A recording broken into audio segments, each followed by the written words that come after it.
सिर्फ यहाँ पर एक यूनिवर्सिटी बट सभी यूनिवर्सिटी के अंदर पीएचडी एडमिशन को लेकर रूल्स चेंज होते जा रहे हैं। 2023 के अंदर एक बहुत ही जरूरी नोटिफिकेशन रिलीज हुआ था जिसमें ये कहा गया था कि अगर आप लोगों को पीएचडी में एडमिशन लेना है हमारे देश हिंदुस्तान के अंदर तो आप सभी लोगों को यूजीसी नेट एग्जामिनेशन देना मैंडेटरी हो जाएगा। अगर आपने नेट एग्जामिनेशन नहीं क्वालिफाई किया है, आपका नेट सर्टिफिकेट या जेआरएफ सर्टिफिकेट आपके पास में नहीं है तो आप नहीं कर पाएंगे पीएचडी। ये रियलिटी कैसी चल रही है पिछले 1 साल के अंदर, 2 साल के अंदर, क्या चेंजेस इसके अंदर आए हैं, आज इस पर भी चर्चा करूंगी।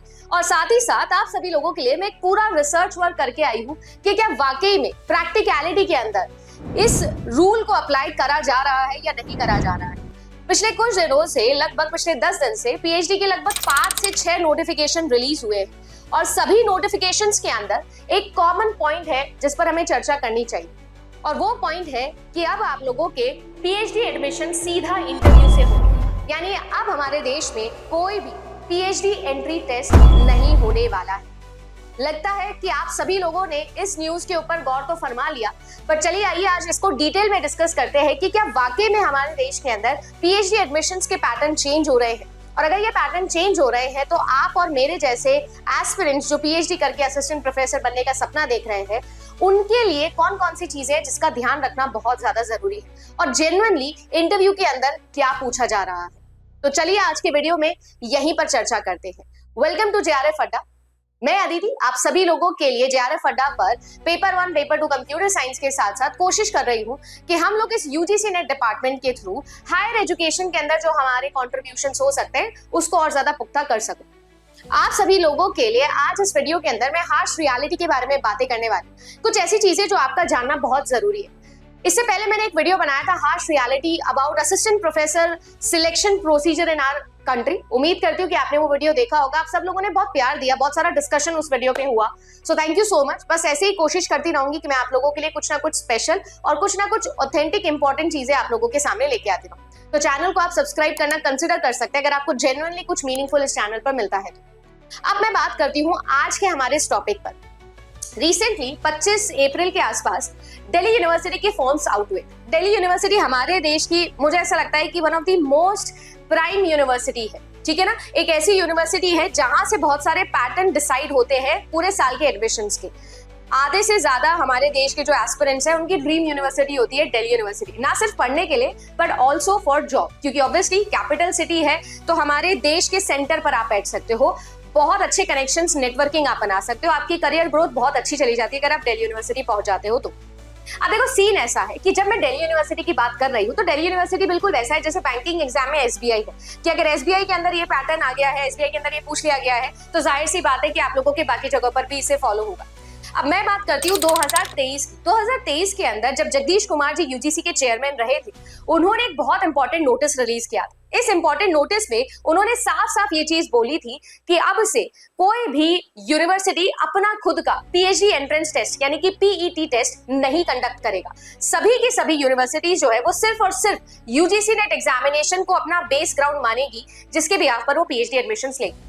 वैसे अगर आप लोगों को पीएचडी करनी होती है तो आप लोगों के लिए सबसे इंपॉर्टेंट चीज होती है मास्टर्स करना। अगर आपने मास्टर्स नहीं किया है तो आप पहले पीएचडी नहीं कर सकते हो, पहले आपको मास्टर्स करना होगा। आपके सब्जेक्ट में जब आप मास्टर्स कर लेते हो तो उसके बाद में आमूमन होता ऐसा था कि कोई भी यूनिवर्सिटी जिसमें आप जाना चाहते हो आप वहां का पीएचडी एंट्रेंस टेस्ट देते हो, रिटन एग्जामिनेशन के बाद में आप लोगों को इंटरव्यू का कॉल आता है जहां पर आपका रिसर्च प्रपोजल डिस्कस होता है और उसके बाद में जो है फिर आप लोग शॉर्टलिस्ट होते हो और आप लोगों का सिलेक्शन हो जाता है। डीआरसी होती है और उसके बाद में फाइनल आप लोग बन जाते हो। प्री पीएचडी होती है, मेन कोर्स वर्क जो आप लोगों का रहता है वो होता है और उसके बाद में आप लोग कंप्लीटली पीएचडी कर सकते हो 3, 5, 7 सालों के अंदर। कुल मिला के मैक्सिमम 7 साल है, मिनिमम 3 साल।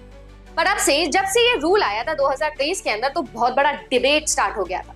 ज्यादातर southern part of the country की जितनी भी यूनिवर्सिटीज थी उन्होंने इस रूल को बहुत अच्छे तरीके से क्रिटिसाइज किया था, साफ साफ कहा था कि हम इस रूल को नहीं फॉलो करेंगे।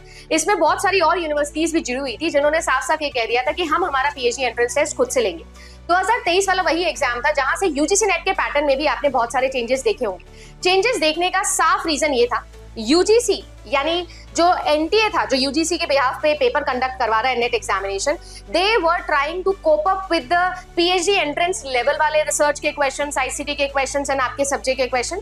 और यहाँ पर जितनी भी पीएचडी एंट्रेंस यूनिवर्सिटीज हैं जिसमें पीएचडी एंट्रेंस टेस्ट होता था, वो ये देख रहे थे अच्छे से क्रिटिसाइज करने के लिए कि भाई क्या वाकई में ये इस लेवल का एग्जामिनेशन कंडक्ट करवा पा रहे हैं कि वो हमारे कंट्री हमारे स्टेट के यूनिवर्सिटी के एडमिशन के बराबर होगा कि नहीं होगा। क्योंकि ऑब्वियसली बात है, यहाँ का रिसर्च और वहां के रिसर्च में फर्क होगा। यहाँ पर आप नॉमिनल लेवल पे चीजें पूछ सकते हो, यहाँ पर आप नॉमिनल लेवल पे नहीं, ऑब्वियसली थोड़ा डिटेल में आएगा। जैसे फॉर एग्जांपल, क्योंकि मैं रिसर्च एप्टीट्यूड आपको पढ़ाती हूँ तो मैं बता सकती हूँ कि हाइपोथेसिस वाला पार्ट, डेटा कलेक्शन वाला पार्ट, एनालिसिस वाले पार्ट, टेस्टिंग की बात कर रही हूँ, यहाँ से थोड़े अच्छे सवाल, स्टैटिस्टिक्स वाले सवाल पूछे जा सकते थे, न्यूमेरिकल। अब से 2023 से जब चीजें चेंज हुई तो यहाँ पर भी ऐसे ही सवाल बनने लग गए और इस वजह से बहुत ही बड़ा, मैं कहती हूँ, पसूड़ी पै गया। वो इस वजह से क्योंकि बहुत सारा कंफ्यूजन यहाँ पर क्रिएट हो गया था।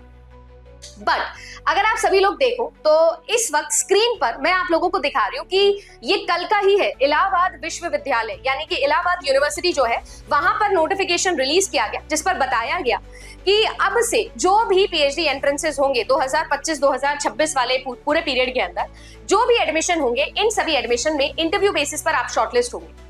कुल मिला के जब आप फॉर्म फिल करोगे तो अब प्रोसीजर ऐसा है कि आप फॉर्म फिल करते समय आपका नेट स्कोर बताओगे, यानी आप लोगों का जो ओनली पीएचडी क्वालिफाई हुआ है, आपका नेट क्वालिफाई हुआ है, जेआरएफ क्वालिफाई हुआ है, वो आप फिल करोगे और उसी बिहाफ पर आप लोगों को शॉर्टलिस्ट किया जाएगा इंटरव्यू के लिए।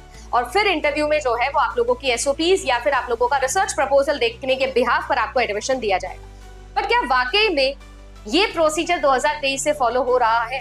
क्या वाकई में इसी तरीके से हमारे देश के अंदर पीएचडी एडमिशन हो रहा है? मेरा सवाल यहाँ पर, पिछले लगभग 1 से 2 महीने के अंदर मैंने अपने जितने भी पुराने स्टूडेंट रहे, क्योंकि पिछले 6 साल से मैं इस डोमेन से जुड़ी हूँ, बहुत सारे स्टूडेंट्स जो है वो पढ़ के गए हैं कहीं ना कहीं, किसी ना किसी आईआईटी में, एनआईटी में या दिल्ली यूनिवर्सिटी में, किसी ना किसी अच्छी यूनिवर्सिटी से पीएचडी जो कर रहे हैं। मैंने सबसे डिस्कशन किया आखिर क्या वाकई में एडमिशन प्रोसीजर्स फॉलो किए जा रहे हैं सेंट्रल यूनिवर्सिटीज में, डीम्ड यूनिवर्सिटीज के अंदर, दिल्ली यूनिवर्सिटी जैसी हमारी मेन स्ट्रीम यूनिवर्सिटीज के अंदर।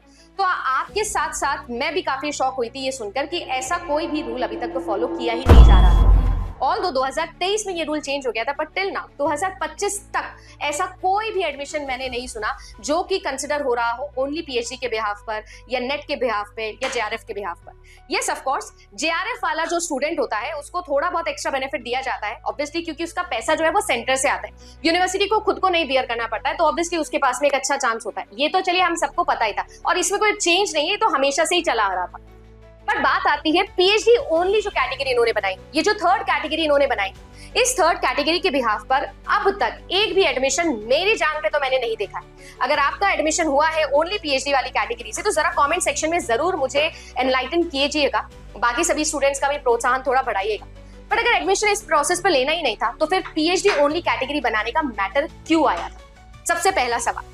दूसरा सवाल यह है कि अगर ऐसा कहा जाता है कि अब से ये रूल फॉलो किया जाएगा तो 2 साल तो आपके निकल गए और अब से ये रूल फॉलो हो रहा है, यानी जो दिल्ली यूनिवर्सिटी के अभी फॉर्म्स निकले हैं या इलाहाबाद यूनिवर्सिटी के या इसके अलावा ये सारे के सारे जो आप लोगों के अभी पीएचडी एडमिशन फॉर्म्स निकले हुए हैं, इन सब के अंदर क्या जेन्युइनली थर्ड कैटेगरी यानी ओनली पीएचडी को क्वालिफाई माना जाएगा, नेट को क्वालिफाई माना जाएगा या जेआरएफ को क्वालिफाई माना जाएगा? अब आप इमेजिन करिएगा, नेट ही है वो प्राइमरी एग्जामिनेशन जिसके भी आप पर एडमिशन होंगे। आप 3 बच्चे इमेजिन करिएगा, बच्चा ए जिसका नेट क्वालिफाई हुआ है, बच्चा बी जिसका जेआरएफ क्वालिफाई हुआ है, अब बात करते हैं बच्चा सी जिसका ओनली पीएचडी क्वालिफाई हुआ है। जाहिर सी बात है क्योंकि एक ही पेपर के अलग अलग नंबर के बिहाफ पर ये तीनों क्राइटेरिया बने हुए हैं, तो जिसके पीएचडी ओनली क्वालिफाई हुआ है उसके नंबर सबसे कम होंगे, फिर नेट वाले के होंगे, फिर जेआरएफ वाले के होंगे। अगर तीनों बच्चा एक ही एग्जाम के साथ में बैठा हुआ है और फिर हम लोग वेट कर रहे हैं कि किसको पीएचडी का कॉल आएगा, तो जो पीएचडी ओनली क्वालिफाई किया है वो तो सबसे नीचे आ रहा है, फिर नेट वाला आ रहा है, फिर जेआरएफ वाला आ रहा है। तो यहाँ पर जो बाइफरकेशन है वो बाइफरकेशन कैसे एडमिशन प्रोसेस को जस्टिफाई करेगा, मुझे थोड़ा सा समझने में प्रॉब्लम हो रही है। चलिए अच्छा है, मान लेते हैं कि आपको कॉल भी कर लेते हैं। कॉल करने के बाद में इंटरव्यू पैनल पर आपको क्या लगता है किस बच्चे को ज्यादा बेनिफिट मिलेगा, किस बच्चे से रिसर्च प्रपोजल के बिहाफ पर ही सारा का सारा एडमिशन होगा? पर सारा का सारा प्रोसीजर तो डिपेंडेंट है एक एग्जामिनेशन के स्कोर के ऊपर। जैसे स्कोर के अंदर आपने 3 क्राइटेरियाज बना दिए, उस 30 क्राइटेरिया में नंबर का ही डिफरेंस है। तो जब कॉल करोगे आप इंटरव्यू के लिए तो आप किस बिहाफ पे कॉल करोगे? नंबर के बिहाफ पर, सर्टिफिकेशन के बिहाफ पर। तो यहाँ पर ये जो सारी की सारी गेम है, ये गेम थोड़ा उल्टा नहीं पड़ रहा है मेरे हिसाब से। मुझे ऐसा लगता है कि ये थोड़ा सा कंफ्यूजिंग है कि आप किस बिहाफ पे सिलेक्शन प्रोसीजर में लेके जा रहे हो, और यही चीजें बाकी सारी यूनिवर्सिटीज ने भी बोली थी।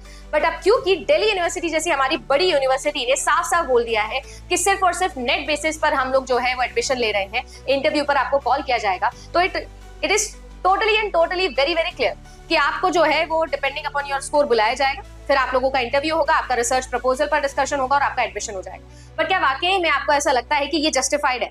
मेरे नजरिए में, मेरा ये ओपिनियन है, पर्सनल ओपिनियन है, हो सकता है कि गलत हो, बट मेरे ओपिनियन में तो ये एडमिशन प्रोसीजर तो मुझे कहीं से भी फेयर लग नहीं रहा है। फेयर तभी होगा जब आप लोगों के नेट के अंदर बहुत अच्छे नंबर आ जाते हैं, तो यानी कि गोल घूम के हम सिर्फ और सिर्फ किस एग्जाम पर वापस आ जाते हैं, यूजीसी नेट एग्जामिनेशन पर आ जाते हैं। मेरा डिबेट उस दिन भी था जब ये रूल आया था, 2023 में भी मैंने एक वीडियो बनाया था और मैंने ये बोला था कि ये प्लेसिबो क्यों खेला जा रहा है, क्यों दिया जा रहा है ये ओनली पीएचडी की मीठी गोली, क्यों दी जा रही है जब हमको पता है कि नंबर तो जेआरएफ वाले के ही सबसे ज्यादा होंगे, तो इंटरव्यू में तो बेचारे उसी को कॉल किया जाएगा ना, बाकी जो दोनों है उनका तो वही वाली लड़ाई हो जाएगी। अच्छा, और स्टाइपेंड अमाउंट पे भी डिस्कशन कर लो। हमारे पास में भी, मेरे पास में पूछ रहे बहुत सारे स्टूडेंट्स हैं जिसका जेआरएफ क्वालिफाई होता है, उसको तो जेआरएफ का स्टाइपेंड अमाउंट दिया जाता है, जो भी होता है 38,000 रुपए, 40,000 रुपए वो दिए जाते हैं। पर जिसका नेट क्वालिफाई होता है उसे नहीं मिलते हैं वो 30,000, वो 40,000, उसे मिलते हैं 8,000 रुपए का स्टाइपेंड। तो फिर ये डिफरेंशिएशन क्यों हो रहा है? जब आपने बोल दिया है कि नेट क्वालिफाई होना चाहिए, तो और अगर मेरा नेट क्वालिफाई है तो स्टाइपेंड अमाउंट भी सेम होना चाहिए। डिबेट नंबर 2, आप लोगों को इस टॉपिक पर क्या लगता है जरा जरूर बताइएगा, क्योंकि मैं सिर्फ डिस्कशन करना चाहती हूँ। ये जो हार्श रियलिटी, इसके थ्रू मैं चाहती हूँ कि हम थोड़ी अवेयरनेस क्रिएट करें और कोशिश करें कि हम इन सारे सवालों पर जवाब ले सके। आप सभी लोगों से भी, ऑब्वियसली आप सब लोगों का भी बहुत सारा एक्सपोजर होगा, प्रैक्टिकल ग्राउंड पे आप लोग भी यूनिवर्सिटीज देख रहे होंगे, तो आप लोगों के एडमिशंस कैसे हो रहे हैं, क्या चल रहा है वहां पर, कैसा प्रोसीजर चल रहा है। और अगर सारी जो चीजें हैं वो सिर्फ और सिर्फ रिसर्च प्रपोजल पे मैटर करती है, तो रिसर्च प्रपोजल तक पहुंचने के लिए हम लोग जो ये सारे क्राइटेरियाज बना रहे हैं, इसकी क्या जरूरत है?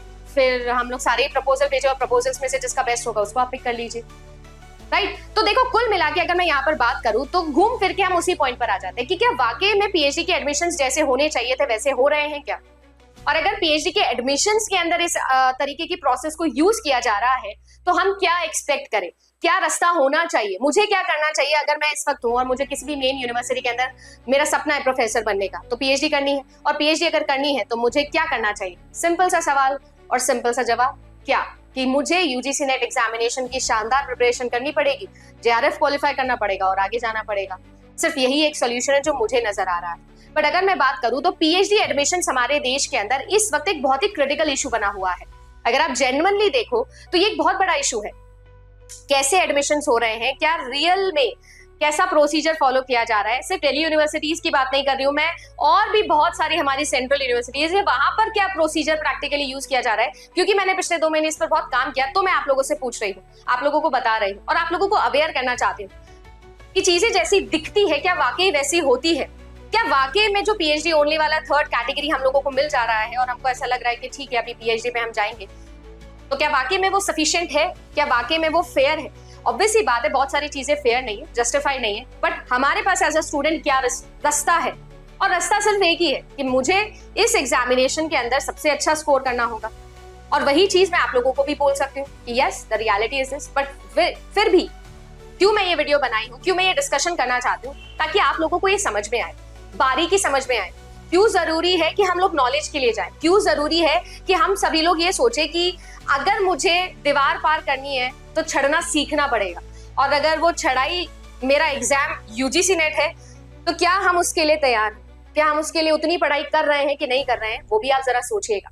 इसके अलावा आप जरूर बताइएगा कि आपके स्टेट में पीएचडी एंट्रेंसेस कैसे हो रहे हैं। मैं कोशिश करूंगी कि आने वाले दिनों में पीएचडी अड्डा विद अदिति, ये जो मेरा यूट्यूब चैनल मैंने खोला है सिर्फ पीएचडी से रिलेटेड बातें करने के लिए, मैं उस चैनल पर जाकर बहुत सारे प्रोफेसर्स को भी आपके लिए लेकर आऊं और आप लोगों से उन चर्चा करवा सकूं, ताकि वो आपको और बेहतर तरीका बता सके कि किस तरीके से पीएचडी को और ठीक कोड किया जा सकता है हमारे देश के अंदर। बट फिलहाल के लिए तो मेरे लिए एक क्वेश्चन मार्क है, ओनली पीएचडी कैटेगरी का क्या सेंस हुआ, क्या सेंस हुआ इस तरीके से नेट को अगर आपने मैंडेटरी करा हुआ है तो फिर इंटरव्यू में आप कैसे कॉल करोगे?